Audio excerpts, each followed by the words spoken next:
Well, hello. I'd like to begin by acknowledging that this land that we're standing on right now, as lovely and precious as it is to us, is not ours. It was originally stewarded by the indigenous people of North America. It was not given, it was taken.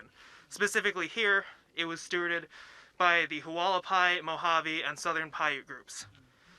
Now I'm here this morning because we're facing a threat to our quality of life, to our communities, and to our future. We're facing a threat to a place that I, and I'm sure everybody here, hold very dear to their hearts. We're facing a threat to the air that we breathe, to the water that we drink, and to the places that we call home. The climate crisis is scientifically and inexorably the result of decades of knowing policy failure. It just doesn't strike in red or just in blue states. It affects all of us. It's something that our states are united under the threat of. The injustices of the climate crisis are varied and intersectional and more complicated than we have time to get into to fold here today. But that's what makes where we're standing is so poignant. Because back there is a great example of our radically destabilizing environment. And it's probably the simplest one to grasp. When there's no more water, there's no more Las Vegas. It's a truth that actual kids are able to comprehend. Having been a part of the youth climate movement for the past 3 years, I've been able to be fortunate enough to work in these spaces and see the work that my peers have done. And frankly, it's as tragic as it is inspiring. It's youth, children, faced with an existential threat to their future. Before we've even learned about how our world works, before we've started down our chosen paths in life, we're faced with something that threatens both. Everybody is impacted by the climate crisis, but on a calculus of years, it's my generation and the ones that will come after who will be impacted by it for the longest time and at an increasing intensity. So often when I look at my political system, at my representation, as a non-citizen and until recently underage youth, I ask myself, for how long can someone who could make a difference remain complacent? And how long can we give power to those who could make a difference when they become complicit? I'm grateful to the representatives who are here today, because the word politician is just not synonymous with leader. But I see folks here who are looking past the next election cycle, past the money and the comforts that their position could afford them, and realize that every second that you could have in office is a second you could use to put our country on a path that takes care of the community, not one that benefits at the expense of it. More than almost any, environmental politics are about the future. The future of our homes, the future of life on Earth, and the future challenges that we as a people, as a country, and as a species will face. It's why the youth climate voice is so loud. We have a lot of future left to see. It's a critical wedge issue that requires a compassionate and willful leadership to properly address. And frankly, it just simply hasn't yet. Now, I don't doubt that our current representation does care for this state. I don't see how you couldn't. The people are passionate. The environment is beautiful and wonderful. We are unique and vibrant communities for it. But from their actions and inactions, I can't help but feel that they don't know how to care for their communities. They accept money from fossil fuel PACs and acquiesce to entities that benefit from societal and environmental degradation, like big pharma, mining corporations, and luxury real estate developers. There's a sanctity to our desert home, one that should provide a decent and livable future for not just us, but all the ones who will come after us. And again, I reiterate, it was not ours to begin with. This beautiful environment, like every other part of our country, was not given for us to enjoy and live on. It was taken for exploitation that continues to this very day. It's an injustice that has never been rectified, and it makes it all the more important for us to do now what we can to protect, respect, and preserve what we can.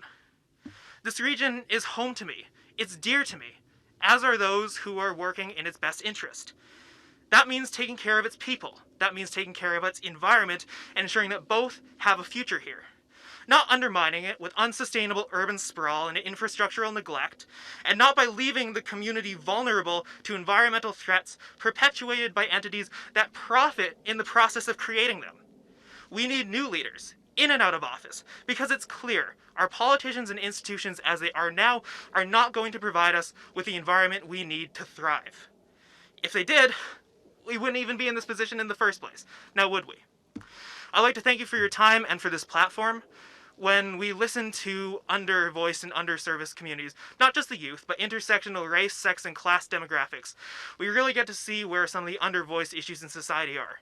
Now, no one said fixing those issues was going to be easy, but that's why we elect representatives. It's why we pay representatives. And it's what we as a community and we as a country deserve. It's our future at stake.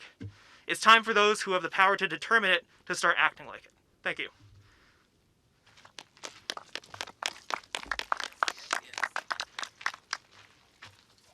Thank you, Dexter.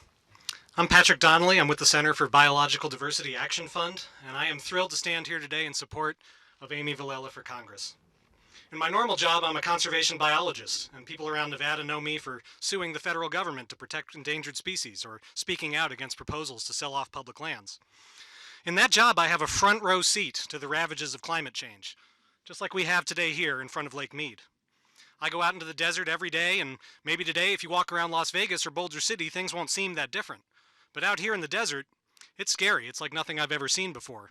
The desert is dying, and if we don't get some rain, the cactus, the yucca, the creosote, and the sage, this desert will be a dust bowl. And it's not just on the desert, it's right here on the Colorado River, the snow melt that gives this city water. You can see it with your own two eyes. That's southern Nevada's water supply right out there, dwindling away in front of us because of our addiction to fossil fuels. This is playing out all across Nevada's 1st District. The 1st District in East Las Vegas has some of the hottest neighborhoods in Clark County, where the urban heat island effect leaves predominantly communities of color baking all summer long, while more affluent neighborhoods elsewhere enjoy pleasant cooling in the evenings. In the 1st District, low-income water payers are funding water infrastructure when most of the wasteful consumption of water in Las Vegas is by ultra-wealthy people outside of the 1st District. But low-income ratepayers pay for that water infrastructure just the same as the rich folks do. And you know, sometimes there's gallows humor around Las Vegas. Oh, one day we might not be able to live here. It'll be so hot. But what if that's not a joke? And if that's the case, if our children's and our children's children have to leave because we haven't broken our addiction to fossil fuels, who gets left behind? So what do? There's got to be more than just suing the government. We need change, and we need transformational change for a livable future. Change like Congresswoman Cori has brought to D.C., change like Senator Nina Turner has been going all around this country rallying for years, and change like what Amy Vilela will bring to Nevada's 1st District. And that's why I'm here today. That's why Amy Vilela has the full-throated endorsement of the Center for Biological Diversity Action Fund, because we need change for a livable future. Now, Amy's opponent has been around a long time, and things haven't changed. In fact, Amy's opponent consistently fails to push for the level of change we need. You could say that Dina Titus is the status quo candidate. And if you don't want things to fundamentally change, that might be the right choice. But Amy Vilela is bringing change. Amy Vilela supports the Green New Deal and breaking our addiction to fossil fuels, 2 things Amy's opponent has refused to support. Amy Vilela and Congresswoman Cori and Senator Nina Turner have all signed the No Fossil Fuel Money Pledge. They refuse to take money from fossil fuel companies or their executives. Amy's opponent hasn't signed that pledge. Amy Vilela supports smart growth, not huge handouts to real estate developers. Amy's opponent is pushing for public land sell-off and sprawl development by sponsoring the Clark County Lands Bill, putting a whole new city the size of St. Louis out in the desert south of Las Vegas. Amy Vilela is on the side of the people, of climate justice, not on the side of real estate developers. Now, I'm not going to stand here today and say Dina Titus has never done anything good, because she has, but it's not enough. It does not represent the change that Nevada's 1st District needs. Dina Titus does not match the urgency of this moment. Amy Vilela does. Now, as an advocate and a biologist, my job is to tell people what's happening on the Earth, and right now the Earth is on fire because of our addiction to fossil fuels. My job, I'm the smoke alarm. I'm beeping as loud as I can, telling you, hey, there's something really wrong here. It's an emergency. We need to do something. And what do? You call the fire department. Well, we've got the fire department right here. And the Green New Deal is how we put out the fire. So we can go about business as usual, status quo, hope the fire puts itself out. No, if we're going to beat the climate change crisis, we need transformational change, and we need Amy Vilela for Nevada's 1st District. Now I'd like to introduce Jose La Luz, a community organizer and national spokesperson for progressive causes, and we're thrilled that he's here today.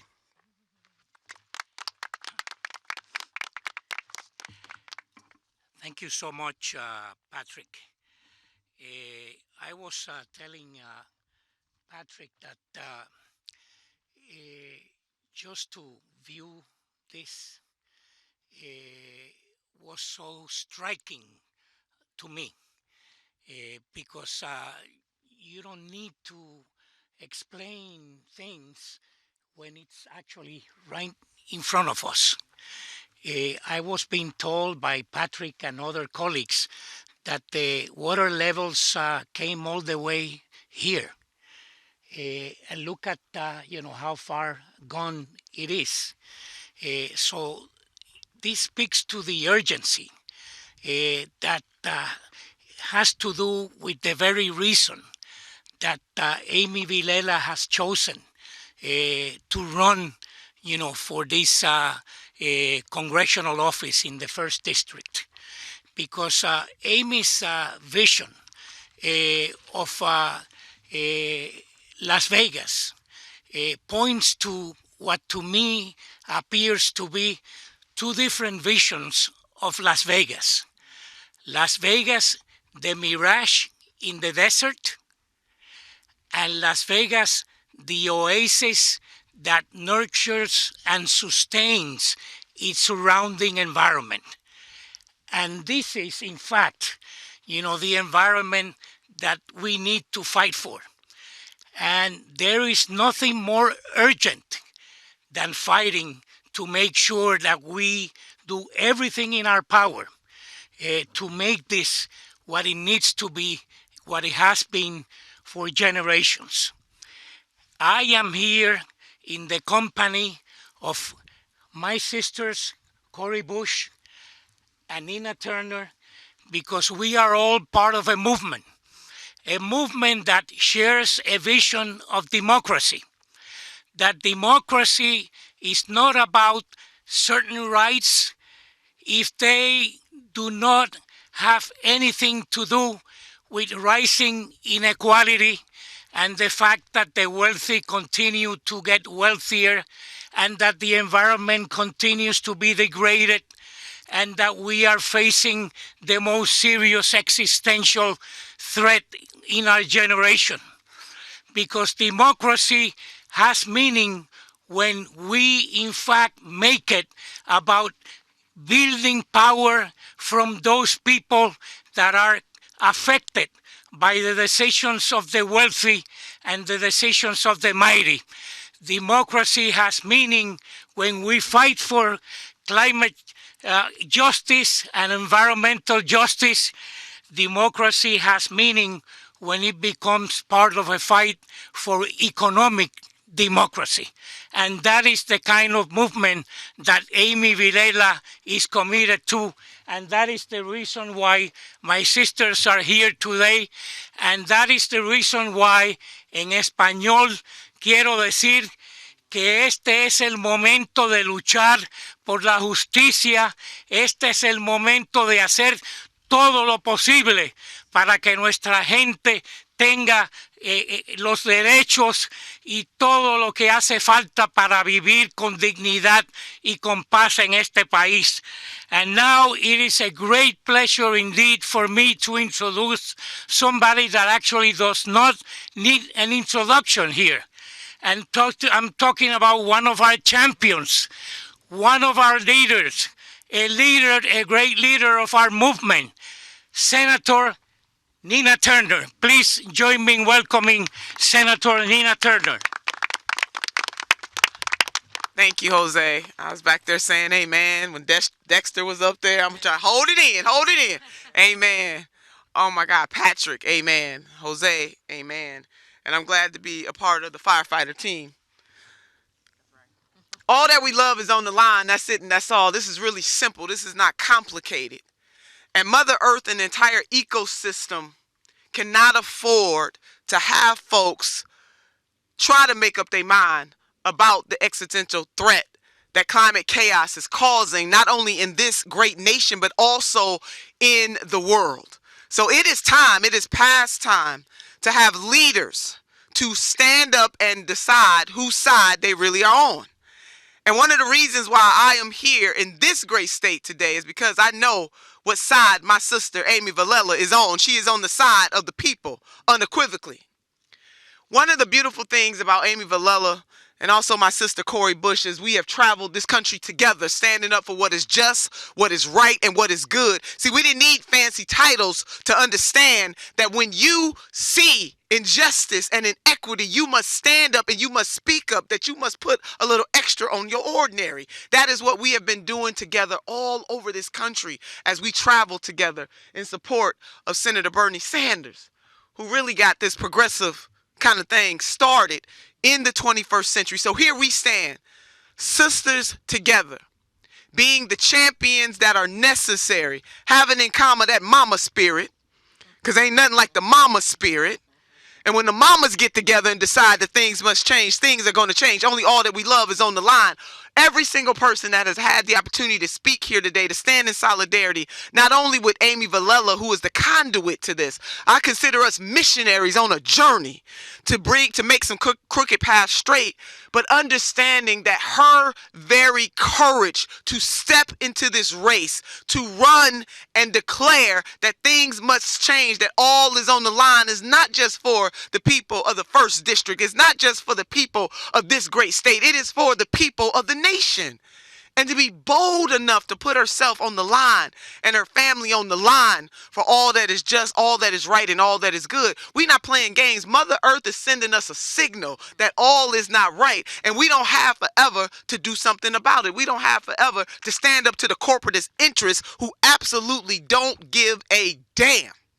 This is really about money, money, money, money, money, money, money, at the expense of everything else. It is about money. It is about a type of greed that suppresses and depresses not only human beings, but the ecosystem, the animals, the flowers, everything that depends on us as human beings to get this right and to get this right quickly. So we don't have time to wait. We don't have time to play around. We don't have time to flirt with the status quo. We need a leader who is not ashamed to say so, that she stands up for the poor, the working poor, and the barely middle class in these United States of America. And part of that is protecting the climate, the environment, because if we don't take care of Mother Earth, we have nothing else. If we don't take care of Mother Earth, all the other issues that animate us, all the other justices that we are fighting for will be mute, because we will not have an Earth.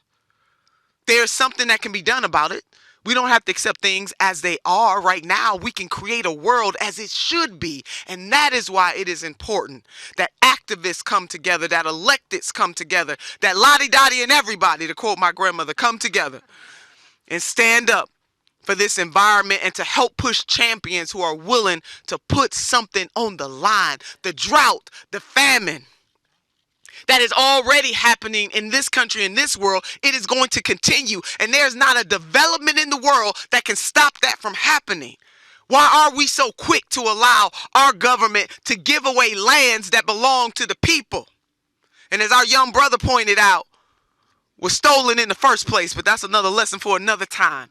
Speaking of champions, this sister right here, the three of us are sisters, but I'm telling you, she's one of the most powerful people I've ever met in my life. And her power does not come because she has an extra special title. Her power comes because she has an extra special love and an extra special depth about her that gives her the courage and the armor to stand up in the face of adversity, even when it is uncomfortable. We need more leaders who are willing to get comfortable with being uncomfortable, and that is what this sister does day in and day out. And folks have no idea what it takes now that she has this extra special title. But she didn't start with that. She's an activist. She is a mama. She is a leader, and she is somebody who loves her community, loves this nation, and loves this world, which gives her the capacity and the courage and the conviction to stand up and speak the truth, the whole truth, and nothing but the truth. And I am beyond excited to be reunited, and it feels so good. I wish I could break out a song today. It feels so good. So I bring to you the one and only, my sister, an activist, a lover of people, a champion, the one and only Congresswoman Cori Bush.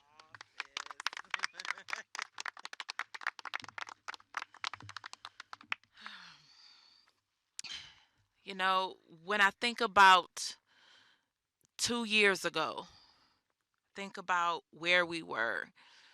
When I think about 3 years ago, where we were, how much things have changed, whether we're talking about status, relationships, communities, whether it's growth and investment or divestment, whether it is power structures, or even looking at this land.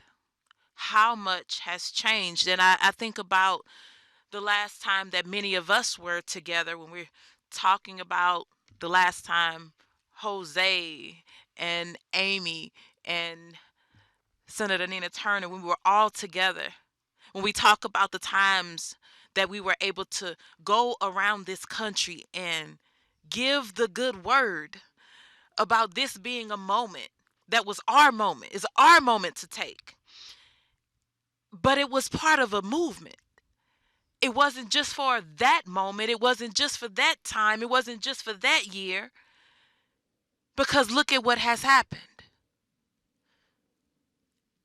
Have lives gotten better? Have the things that we've worked for and talked about and preached on and taught on and demanded of our legislators, have those things really changed? And so I want to first honor those that are behind me, that are standing behind me right now, and for all the work that you all have done to be able to get us here to this place. Thank you so much for your work. Thank you for everything that you've done.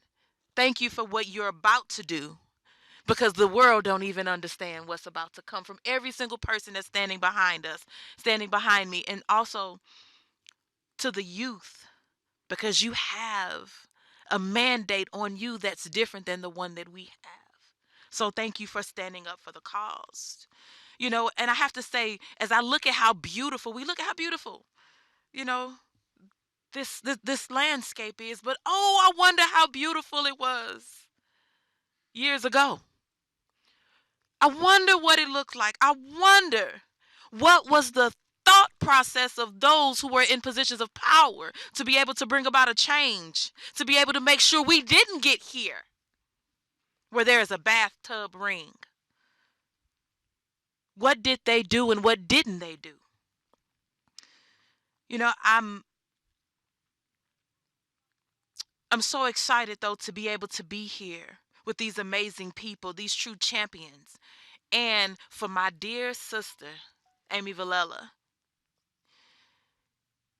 You know, this space screams, screams, I have a need.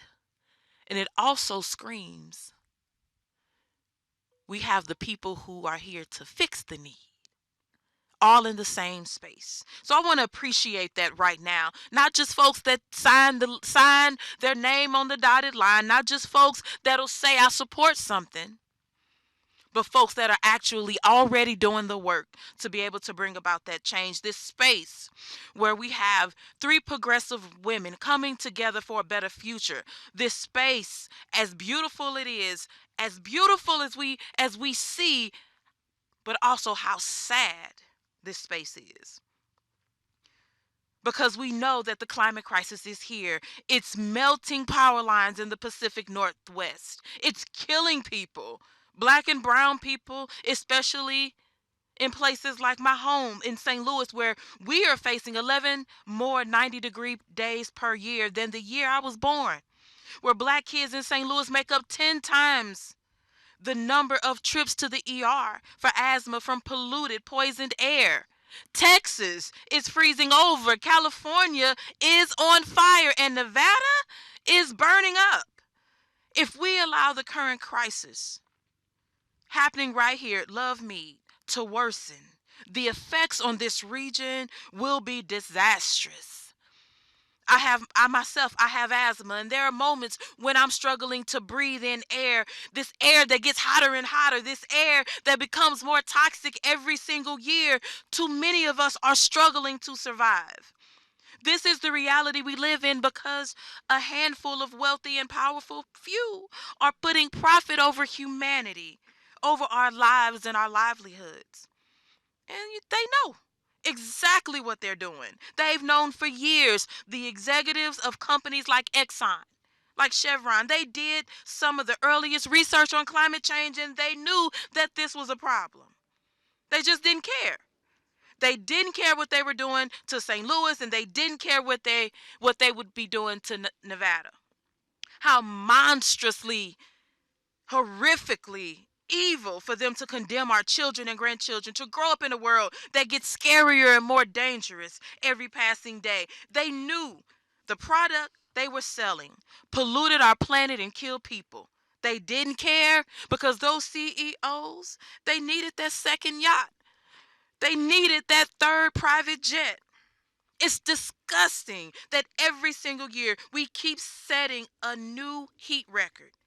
We're seeing the consequences already, and it's only going to get worse in the years to come. These wealthy and these powerful few they were talking all about the kinds of folks. We're talking all about the kinds of folks who fund campaigns of corporate Democrats and don't want people like us to win.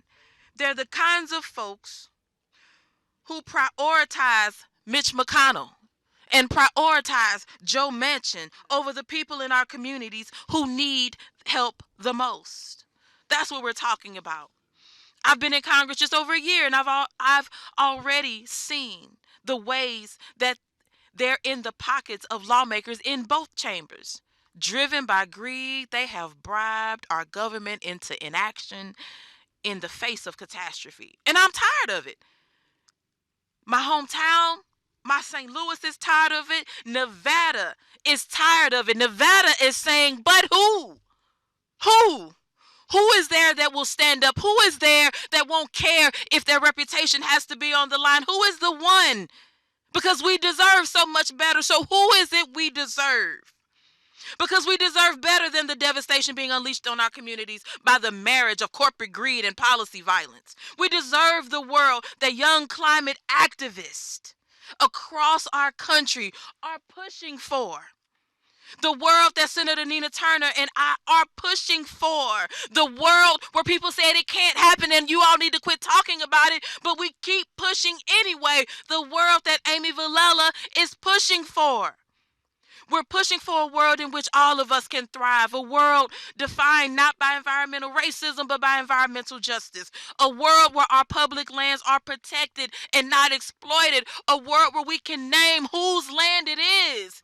And so we honor this land that we know is not ours. A world in which our kids can drink clean water and breathe clean air, working a job that pays well and gives them dignity with no black lungs ever again. We can do it. And that's why I'm here today, because there aren't enough of us regular, everyday folks in Congress, and I know there's not enough of us who are willing to stand up, who are willing to push back, who are willing to push back again and again and again, who are willing to do more than just say we support, or who are willing to do more than just show up. We need those who are willing to put our minds, our reputations, our bodies on the line to achieve justice for our communities. That's why I'm here today, because that's what Amy Vilela will do when she's elected to the United States Congress. Amy and I are similar. Senator Nina Turner and I and Amy, we are all similar, and we cherish the friendship that we have. Amy's a regular, everyday person who knows what it's like to live the struggles of those in our communities who have the least, who has experienced the most pain from policy violence that harms too many of us. She knows that pain. She knows the pain of what it means to live unhoused or to survive domestic violence. She suffered an unspeakable loss that no parent, no human should ever have to endure at the hands of greedy corporations that prioritize their bottom line over our humanity. I know who Amy is, and I know what drives her. So please hear me when I tell you we need Amy in Congress. If you want a member of Congress who feels that fierce urgency of addressing climate change, who understands the pain of environmental racism, and who has a personal stake in building a better world for our kids and our grandkids, send Amy Vilela to Congress. Because if I've learned anything during my time in D.C., it's not that every Democrat is the same. Talking the talk and walking the walk are two different things. Amy Vilela walks the walk. Nevada needs Amy Vilela in Congress pushing. I need her to push with me for a more just and a more viable future for all of us. We need Amy Vilela in the United States Congress because she will not rest until we pass a Green New Deal. A Green New Deal for cities, a Green New Deal for schools, and a Green New Deal for public housing until we transform our society. That's why I came out here, and that's why I think this election is critical. Please, please support Amy and come out. We need you to come out and show up. That's why I'm here, because we have a chance to shape history. And let me say lastly, it's not good enough to be the one to say that I support.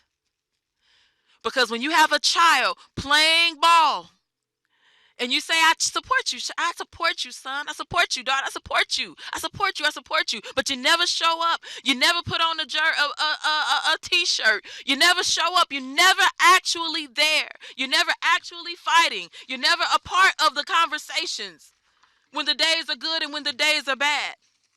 We need someone like Amy Vilela who will do it all and put everything on the line for us. And now, the reason why we are all here is because the 1st Congressional District of Nevada has the opportunity for something life-changing. And I'm calling it life-changing because I know what happens when you put someone with fire and with vigor, with new eyes to see and vision, who is not afraid to go after those things, what happens when you put them in the seat. And so, let us now welcome my sister, our sister, the one for Nevada's 1st Congressional District, Amy Vilela.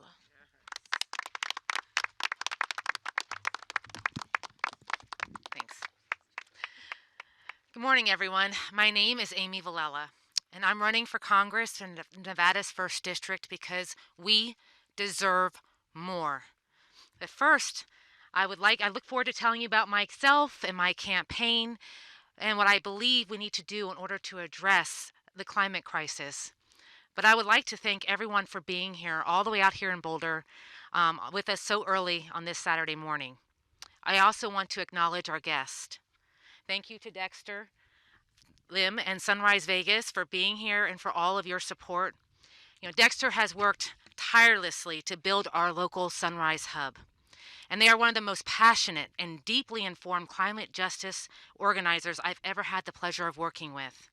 And I'm so proud to have their support and the support of young organizers like them who have been setting an example for the rest of us, showing us how we can and how we must meet this moment and summon the political courage that's necessary to combat the climate crisis.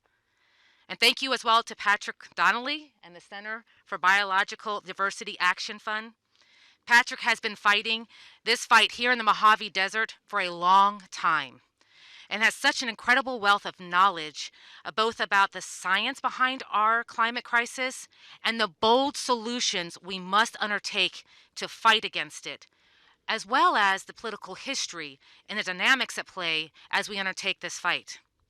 Patrick and the Center's early and decisive support have absolutely been invaluable to this campaign.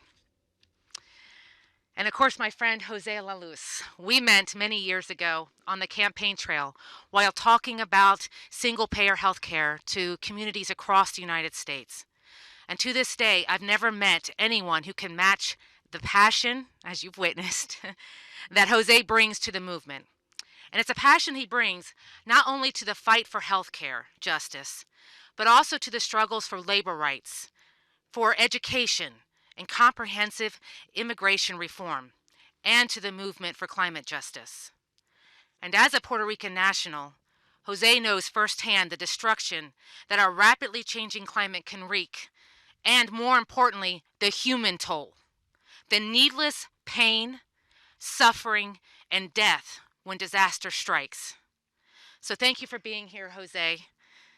I am so thrilled to have your support on this campaign, and I'm so thankful to have you here this weekend campaigning with us. And lastly, I want to thank my sisters in arms, two of my best friends, Senator Nina Turner and Congresswoman Cori Bush. I want to thank you both for taking time out of your busy schedules and lives to be with me here this weekend. And also thank them for having an early and unwavering support of my campaign and for their friendship. As they stated, our friendship and sisterhood forged in the trenches of the political revolution. And we have been through thick and thin together over these past few years. No one knows more about how challenging it can be to take on the political establishment and the corporate interests that are propping them up than Senator Turner and the Congresswoman.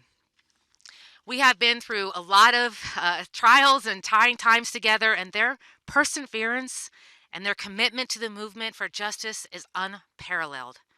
They both are an inspiration to me every day, both by their national leadership and also the love and support they show me as friends, to help me get up and fight with everything I've got for a better world. So thank you guys again for coming. I really mean it. Campaigns like this are rarely easy, but they are worthwhile. And with the support from champions like the people behind me and the people in the community, I have no doubt that we can and we will prevail. Our rapidly changing climate and the threat it poses to all of us is one of the most pressing issues we face currently, not just here in Southern Nevada, but as a country and as a planet. We are here in Boulder City today looking out over Lake Mead as a stark reminder of two facts. First, we are literally running out of water. And number two, we're running out of time. I'll say that again. We are running out of water and we are running out of time. Boulder City knows it because they see the declining water levels and the growing bathtub ring around the lake with their own eyes every single day. But that's not the only reason we're here. Boulder City has, and the history behind it serves as an important reminder to what is possible, of what we can accomplish when regular working people organize, rise up, and demand the kind and scale of action we saw nearly a century ago with the New Deal. Boulder City, the Hoover Dam, and Lake Mead would not be here today had our political leaders during the Great Depression behaved and operated the way so many of our leaders do today. But that's not all. Boulder City now finds itself on the front lines of one of the most consequential fights we're up against here in Clark County when it comes to the climate justice. The Clark County Lands Bill, otherwise known as the Southern Nevada Economic Development and Conservation Act, which was introduced and sponsored by my opponent in the House of Representatives, masquerades as an effort to conserve our natural environment. But the truth is, it will do anything but. In reality, the Lands Bill is a little more than another giveaway to greedy, short-sighted developers, and if enacted, would greatly exacerbate many of the problems we are already facing all across the 1st District, from the east side of Las Vegas to right here in Boulder City. Las Vegas is already the fastest growing and fastest warming city in the country. We also experience the most severe heat island effect in the country, with temperatures in the urban core of our city being 10, 15, or even 20 degrees higher than they are in the desert just outside of town. Greenlighting the Lands Bill will only serve to accelerate these alarming trends, and robbing Peter to pay Paul by giving this legislation the veneer of conservation won't change that. Emissions from transit are the #1 driver of rising temperatures across Nevada. And adding the city the size of Las Vegas to our urban footprint here in Clark County, along with hundreds of thousands of new residents who will move and live there, will only drive temperatures higher. More unchecked suburban sprawl will mean longer commutes to residents as they drive over the hill to and from Las Vegas to work. Longer commutes will result in more emissions, more traffic, more congestion, more pollution, and more smog. But these effects won't be felt evenly across the board. More sprawl also means more white flight. Meanwhile, all that pollution will settle in the core of the valley, where the most vulnerable frontline communities live. Neighborhoods in East Las Vegas, home to so many of our immigrant communities and communities of colors, are already experiencing the consequences of decades of disinvestment. Under the Lands Bill, the effects of environmental racism will grow as the disproportionate health outcomes in these communities face will heighten to new levels. Instead of unchecked growth at all costs, we should be looking to our neighbors right here in Boulder City as a shining example of a different approach. For decades, Boulder City has actively embraced a model of controlled growth. Despite being the largest municipality geographically in Nevada, Boulder has resisted the kind of development that the Lands Bill would bring. Instead, they're prioritizing conservation. The Mojave Desert and its incredible biodiversity is on the verge of collapse. And if we allow that to happen, we won't begin to see it recover in ours, our children's, or even our grandchildren's lifetimes. Boulder City understands the value of our natural environment. And if they can put the interest of our people and our planet over those of developers and corporations, then those of us in Las Vegas and Henderson can also. In fact, I sincerely believe that we must. Decades ago, my opponent was actually on the right side of these issues.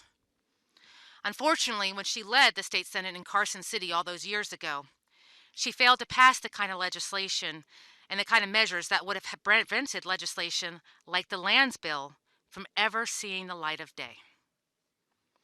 Today, she's leading the effort to push this disastrous land transfer through Congress on the behalf of developers and other deep-pocketed corporate interests who finance her campaigns.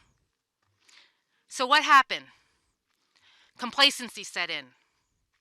It's this kind of complacency from our elected leaders that has led us on the brink of crisis.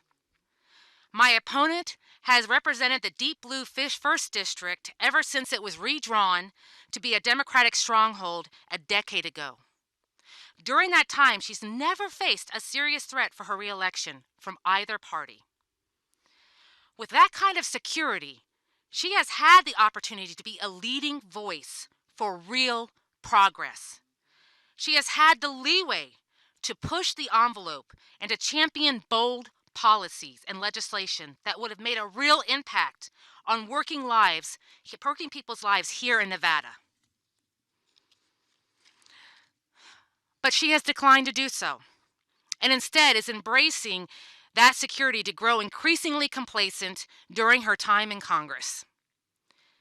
She's also embraced that security as an excuse to take her foot off of the gas when it comes to organizing the community and mobilizing voters to show up to the polls. Despite the fact that over the last 5 election cycles, Congressional District 1 has had the largest Democratic voter advantage and was home to more Democrats than any other district in the state, when it came to general elections, my opponent has failed to deliver Democratic votes.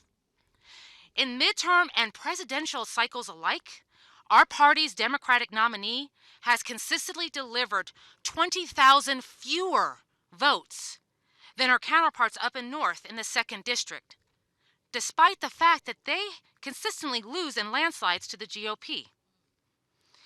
My opponent has tried to malign me as being opportunist. And on that front, in a way, we may actually agree. That's because in June of 2022, I believe the new voters of the new CD1 have an amazing opportunity. They have an opportunity for change. They have an opportunity to reject the corporate-funded political status quo and reject the failed, do-nothing leadership who's been asleep at the wheel for far too long, all as regular people struggle just to get by. They have an opportunity to choose a bold, progressive leader, and a new way forward. Nevada is on the forefront of so many challenges. We don't simply need someone who knows how the system works. When it's clear as day to those of us bearing the brunt of these problems that the system itself is broken beyond repair. What we need is transformational action and unprecedented mobilization to address the problems we face. We don't need the Clark County Lands Bill. We don't need any more incremental change. We don't need to moderate our expectations when it comes to combating the climate change. What we do need is a Green New Deal. What we need is to get 100% off of fossil fuels once and for all. What we need is a fighter. It's time to elect leaders who understand the experience of working families, leaders who have experienced the struggle firsthand, leaders who will take their lived experience with them to the office and fight for all Nevadans, not just the wealthy and the well-connected donors. That's the kind of leadership I plan to provide because I have that lived experience. I know what it's like to grow up in poverty, raised by a single mother. I know what it's like to be a single mother myself, depending on WIC, Medicaid, and food stamps. And I've even been unhoused at times with my 2 young children. I have experienced firsthand the devastation and loss that our broken system leaves in its wake to all of those who fall through its cracks. When my daughter, Shalyn, died after not being denied necessary treatment at an emergency room here in Las Vegas, simply because she couldn't provide proof of insurance. It is all of those experiences that have motivated me to wake up morning after morning, get up and fight. And those experiences are what's going to drive the fight that I plan to take with me to the halls of Congress to represent the people in Nevada's 1st District. In 2022, we have an opportunity to stand up together and demand more because we deserve more. Thank you.